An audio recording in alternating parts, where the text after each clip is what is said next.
پہاڑوں کے درمیان بسی ہوئی ایک ایسی دنیا جہاں خوبصورت وادیاں تو ہیں، لیکن انہی وادیوں کے سینوں میں نسلوں پرانی دشمنیوں، خون اور انتقام کے راز بھی دفن ہیں۔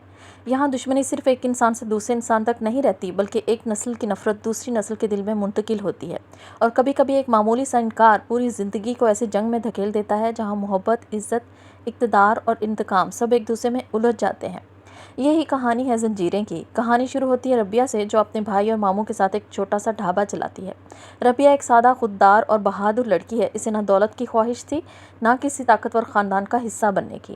لیکن پھر اس کی زندگی میں توسم خان آتا ہے۔ توسم ایک طاقتور خاندان سے تعلق رکھتا ہے اور ربیہ کو پسند کرنے لگتا ہے۔ وہ اس کے سامنے شادی کی خواہش ظاہر کرتا ہے، مگر ربیہ انکار کر دیتی ہے، اور یہی انکار توسم کے غرور کو اس حد تک مجروح کرتا ہے کہ محبت آہستہ آہستہ جنون میں بدلنے لگتی ہے۔ توسم ربیہ کو دھمکی دیتا ہے کہ اگر اس نے اس کا رشتہ قبول نہ کیا تو اسے انکار کی بہت بھاری قیمت چکانی ہوگی۔ کچھ دن بعد وہ ربیہ کے گھر پہنچتا ہے اور اس کے ماموں کو بتاتا ہے کہ وہ 10 دن بعد دوبارہ واپس آئے گا، لیکن اس بار وہ رشتہ مانگنے نہیں آئے گا، وہ ربیہ کو زبردستی اپنے ساتھ لے جائے گا۔ ربیہ کے گھر والے پہلی بار سمجھتے ہیں کہ معاملہ کتنا خطرناک ہو چکا ہے۔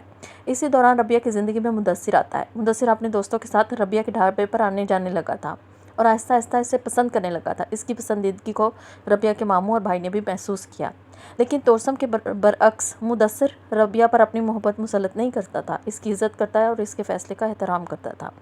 ربیہ کے ماموں اور بھائی کو بھی مدثر کا رشتہ مناسب لگتا ہے۔ توسم کے خطرے کو دیکھتے ہوئے وہ چاہتے ہیں کہ ربیہ جلد ایک محفوظ گھر میں چلی جائے۔ بالآخر ان کے اصرار پر ربیہ مدثر سے شادی پر آمادہ ہو جاتی ہے۔ شادی کے بعد ربیہ کو لگتا ہے کہ شاید اس کی زندگی کا برا وقت ختم ہو گیا ہے۔ مدثر ایک نہایت شریف، سلجھا ہوا اور خیال رکھنے والا شوہر ثابت ہوتا ہے۔ ربیہ بھی آہستہ آہستہ اس کے قریب آنے لگتی ہے، لیکن توسم نے ربیہ کو بھلایا نہیں تھا۔ وہ پاگلوں کی طرح اسے اور اس کے بھائی اور ماموں کو تلاش کرتا پھر رہا تھا۔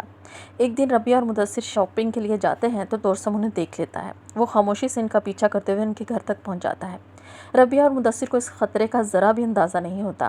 اسی رات ربیہ کی سالگرہ تھی۔ مدثر اسے سرپرائز دیتا ہے اور دونوں خوشی خوشی اپنی چھوٹی سی دنیا میں مصروف ہوتے ہیں، لیکن باہر موت ان کے دروازے تک پہنچ جاتی ہے۔ اچانک توسم اپنے گنڈوں کے ساتھ گھر میں داخل ہو جاتا ہے۔ مدثر فوراً مدد کے لیے سربلند خان کو فون کرتا ہے، لیکن اسے معلوم ہوتا ہے کہ ربیہ کی جان بچانا سب سے زیادہ ضروری ہے۔ وہ ربیہ کو پانی کی ٹینکی میں چھپا دیتا ہے اور خود دشمنوں کا سامنا کرنے کے لیے سامنے آ جاتا ہے، اور پھر توسم مدثر کو بے رحمی سے قتل کر دیتا ہے۔ جب سربلند خان وہاں پہنچتا ہے تو مدثر آخری سانسیں لے رہا ہوتا ہے۔ اسے بتاتا ہے کہ ربیہ کو میں نے پانی کی ٹینکی میں چھپایا ہے اور اس کے دشمن اس کا پیچھا کر رہے ہیں۔ مدثر سربلند سے صرف ایک وعدہ لیتا ہے کہ ربیہ کو اپنی پناہ میں رکھنا اور اسے کبھی اکیلا نہ چھوڑنا۔ مدثر کی موت کے بعد سربلند ربیہ کو اپنے ساتھ حویلی لے جاتا ہے، لیکن اس کی شناخت چھپانے کے لیے ایک نیا نام دیا جاتا ہے، زرمالہ۔ سربلند سب کو بتاتا ہے کہ زرمالہ اس کے عزیز دوست کی بیوہ ہے اور کچھ عرصے کے لیے حویلی میں ہی رہے گی، اور یوں ربیہ ایک نئی شناخت کے ساتھ اس خاندان کا حصہ بن جاتی ہے۔ لیکن یہ خاندان خود بھی ایک خطرناک جنگ میں الجھا ہوا تھا۔ اس خاندان کا سربراہ شیردل خان تھا۔ وہ اپنے والد حیات خان کے بعد شیردل نے قبیلے کی تمام ذمہ داریاں سنبھال لی تھی۔ وہ طاقتور سردار ہونے کے باوجود دل کا نرم انسان تھا اور اپنے چھوٹے بھائی سربلند خان سے بے حد محبت کرتا تھا۔ سربلند کی زندگی مگر بالکل مختلف تھی۔ وہ تعلیم حاصل کر رہا تھا، شہر جا کر اپنی زندگی گزارنا چاہتا تھا اور اپنے بچپن کی منگیتر شہر بانو کے ساتھ ایک پرسکون زندگی گزارنے کے خواب دیکھا کرتا تھا۔ شہر بانو اس کی محبت بھی تھی اور اس کی سب سے قریبی دوست بھی۔ دونوں نے ایک خوبصورت مستقبل کے خواب دیکھے تھے، لیکن ان خوابوں کے درمیان ایک ایسا شخص موجود تھا جس کے دل میں برسوں سے نفرت پل رہی تھی، توسم خان۔ توسم خان شیردل اور سربلند کا سوتیلا بھائی تھا۔ شیردل اور سربلند کی والدہ بی بی جان نے سہراب اور شہر بانو کو بھی اپنی اولاد کی طرح پالا تھا، لیکن توسم ہمیشہ خود کو اس محبت سے محروم سمجھتا تھا۔ اس کے دل کا یہی احساس محرومی وقت کے ساتھ نفرت میں بدلتا گیا، اور اس نفرت کو ہوا دیتا تھا اس کا ماموں زعفران خان۔ زعفران توسم کا ماموں تھا اور اس خاندان کے ساتھ اس کی دشمنی کئی برسوں پرانی تھی۔ وہ توسم کو مسلسل یہ یقین دلاتا رہا کہ اس کے بھائیوں نے اس کا حق چھینا ہے، اصل طاقت اسی کے پاس ہونی چاہیے تھی۔ یوں توسم کے اندر موجود غصہ آہستہ آہستہ انتقام بن گیا۔ دوسری طرف خاندان کے اندر ایک اور شخص خاموشی سے اپنا کھیل کھیل رہا تھا، سہراب خان۔ بظاہر وہ خاندان کا وفادار فرد تھا، لیکن حقیقت میں اس کے دل میں بھی سرداری کی لالچ موجود تھی۔ وہ سمجھتا تھا کہ خاندان کی زمینیں اور کاروبار چونکہ وہ سنبھالتا آیا ہے، اس لیے اصل حق سرداری پر اسی کا ہے۔ اور پھر اچانک شیردل کی طبیعت خراب ہونے لگی۔ تحقیقات سے ایک خوفناک حقیقت سامنے آتی ہے۔ شیردل کو زہر دیا جا رہا تھا، اور زہر کسی باہر کے دشمن نے نہیں بلکہ گھر کے اندر سے اس کے کھانے میں شامل کیا گیا تھا۔ اب سوال یہ تھا کہ آخر غدار کون ہے؟ شک صاف تورسم پر جاتا ہے کیونکہ وہ پہلے ہی شیردل سے اپنی نفرت کا اظہار کر چکا تھا، لیکن اصل سازش کہیں اس سے بھی زیادہ گہری تھی۔ سہراب خان نے گھر کی ملازمہ شیری کو اپنے ساتھ ملا رکھا تھا۔ شیری گھر کی خبریں سہراب تک پہنچایا کرتی تھی اور شیردل کے کھانے میں زہر بھی اسی نے شامل کیا تھا۔ لیکن شیردل کی موت صرف زہر تک محدود نہیں رہی تھی۔ جب شیردل علاج کے لیے شہر جانے کا فیصلہ کرتا ہے تو راستے میں ان پر خوفناک حملہ کیا جاتا ہے۔ بارود سے اس کی گاڑی اڑا دی جاتی ہے اور یوں خاندان اپنا سردار کھو دیتا ہے۔ شیردل کی موت کے بعد قبیلے کی تمام تر ذمہ داریاں سربلند خان کے کندھوں پر آ جاتی ہیں، اور سرداری کی ذمہ داریاں بھی۔ وہ شخص جو کل تک شہربانوں کے ساتھ ایک عام زندگی گزارنے کا خواب دیکھتا تھا، اب اچانک سردار بن چکا ہے۔ بی بی جان اس سے اپنے بھائی کے خون کا بدلہ لینے کا وعدہ لیتی ہیں۔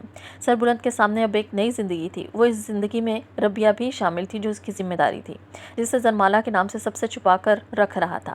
صرف شہربانوں کو اس کی حقیقت معلوم تھی۔ شہربانوں نے نہ صرف سربلند کا ساتھ دیا بلکہ ربیہ کو بھی سہارا دیا اور اسے اس صدمے سے نکالنے میں مدد دی۔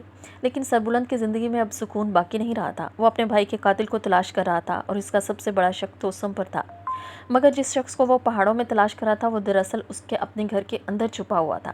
ایک دن شہربانوں نے سہراب اور شیری کو ایسی حالت میں دیکھا کہ اس کے سامنے سازش کے کئی پردے اٹھ گئے۔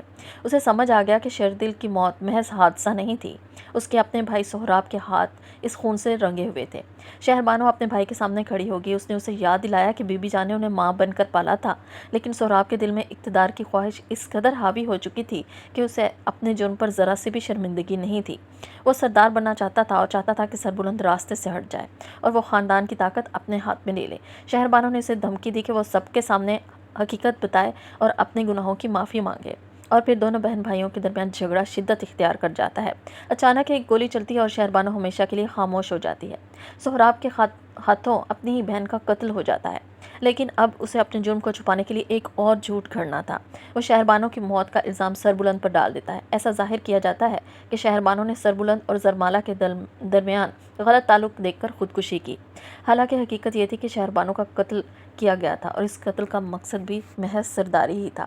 سربلند کو اپنے ہی قبیلے میں مجرم بنانے کی کوشش کی جاتی ہے، جرگہ بیٹھتا ہے، اس پر الزام لگتے ہیں اور بدنام کرنے کی سازش کی جاتی ہے۔ لیکن سربلند اب پہلے والا سربلند نہیں تھا۔ اسے محسوس ہونے لگتا ہے کہ توسم کو قاتل ثابت کرنا شاید بہت آسان جواب ہے۔ اگر توسم باہر سے دشمن تھا تو گھر کے اندر کی خبریں اس تک کون پہنچا رہا تھا؟ کون اس کی ہر حرکت سے واقف تھا اور کون شیردل کی موت کے بعد سرداری کا سب سے بڑا فائدہ اٹھانا چاہتا تھا؟ تحقیقات آگے بڑھتی ہیں اور شیری کی مشکوک حرکات سامنے آنے لگتی ہیں۔ پھر سہراب کے راز بھی ایک ایک کر کے کھلنے لگتے ہیں۔ بالآخر حقیقت سامنے آ جاتی ہے۔ شیردل کی موت کے پیچھے سہراب کی سازش تھی، شیری اس کی ساتھی تھی۔ شہربانو کی موت بھی اسی سازش کو چھپانے کے لیے ہوئی تھی۔ سہراب نے کبھی توسم پر الزام ڈالا، کبھی سربلند کو بدنام کیا اور ہر بار خود کو بے گناہ ظاہر کیا، لیکن اب اس کا کھیل ختم ہو چکا تھا۔ زعفران خان سے ملاقات کے بعد جب سہراب واپس آتا ہے تو سربلند اسے گرفتار کر لیتا ہے۔ سربلند اسے بتاتا ہے کہ اب وہ اپنے جرائم سے بچ نہیں سکے گا اور صبح اسے جرگے کے سامنے پیش کیا جائے گا۔ سہراب اور شیری دونوں بے نقاب ہو چکے تھے، لیکن ابھی ایک اور خطرناک حقیقت باقی تھی، توسم۔ اسے اپنے ماموں زعفران خان کی اصل حقیقت کا علم ہو جاتا ہے۔ وہ سمجھ جاتا ہے کہ جس شخص نے برسوں اس کے دل میں اپنے خاندان کے خلاف نفرت بھری، وہی دراصل اسے اپنے مقاصد کے لیے استعمال کر رہا تھا۔ توسم اپنے ماموں کو بھی قتل کر دیتا ہے، لیکن اپنے جرم کو چھپانے کے لیے وہ سب کو بتاتا ہے۔ پسٹل صاف کرتے ہوئے اتفاقاً گولی چل گئی اور زعفران خان کی جان چلی گئی۔ اب توسم بھی اپنے کیے ہوئے جرائم کے ساتھ کھڑا تھا اور اس وقت تک کئی زندگیاں برباد ہو چکی تھیں۔ مدثر مارا جا چکا تھا، شہربانو اس دنیا سے جا چکی تھی، شیردل کی موت نے پورے خاندان کو ہلا دیا تھا، سہراب اور شیری کی سازشیں بے نقاب ہو چکی تھی اور ربیہ کی زندگی ہمیشہ کے لیے بدل چکی تھی۔ لیکن زنجیریں کی اصل طاقت صرف ان قتلوں اور دشمنیوں میں نہیں تھی۔ یہ کہانی اس بات کو دکھاتی ہے کہ جب محرومی نفرت بن جائے، نفرت انتقام بن جائے اور انتقام اقتدار کی خواہش سے مل جائے تو سب سے مضبوط خاندان بھی اندر سے ٹوٹ سکتا ہے۔ اور اب کہانی آگے بڑھے گی کہ توسم، وہ شخص جس نے ربیہ کو حاصل کرنے کے جنون میں مدثر کو قتل کیا تھا، وہی توسم دراصل سربلند کا ستیلا بھائی بھی تھا، اور اب صورتحال پہلے سے کہیں زیادہ خطرناک تھی۔ کیونکہ توسم کو جب معلوم ہوگا کہ ربیہ، جسے وہ اپنی ملکیت سمجھ بیٹھا تھا، اب سربلند کی زندگی کا حصہ بن چکی ہے، تو اس کے اندر کا جنون ایک بار پھر بھڑک اٹھے گا۔ ربیہ اب اس کی نہیں تھی، وہ سربلند کی بیوی بن چکی تھی، اور توسم کے لیے یہ حقیقت قبول کرنا کیا آسان ہے؟ ربیہ صرف ایک ایسی لڑکی نہیں رہی جس نے توسم کو انکار کیا تھا، وہ اس جنگ کا حصہ بن چکی تھی جس کا آغاز اس کے انکار سے ہوا تھا۔ سربلند صرف محبت کرنے والا ایک عام نوجوان نہیں رہا تھا، وہ اپنے بھائی کے خون کا حساب لینے والا سردار بن چکا تھا۔ شہربانوں کے خواب ادھورے رہ گئے، سہراب کے اقتدار کی خواہش نے اسے اپنے ہی خاندان کا قاتل بنا دیا، اور توسم وہ محبت، محرومی، نفرت اور انتقام کے درمیان ایسا کردار بن گیا جس نے خود اپنی زندگی کو ہی برباد کر لیا۔ اب سب سے بڑا سوال یہی ہے، کیا توسم واقعی اس کہانی کا آخری دشمن ہے، یا برسوں پرانی اس دشمنی کی جڑ ابھی کہیں اور بھی چھپی ہوئی ہے؟ کیونکہ زنجیریں صرف ایک محبت کی نہیں، یہ ان رشتوں کی کہانی ہے جو نفرت کی وجہ سے ٹوٹ جاتے ہیں، یہ ان خوابوں کی کہانی ہے جو اقتدار کی جنگ میں دفن ہو جاتے ہیں، اور یہ ان رازوں کی کہانی ہے جو ایک ایک کر کے سامنے آتے ہیں اور ہر بار کسی نہ کسی کی پوری دنیا بدل دیتے ہیں۔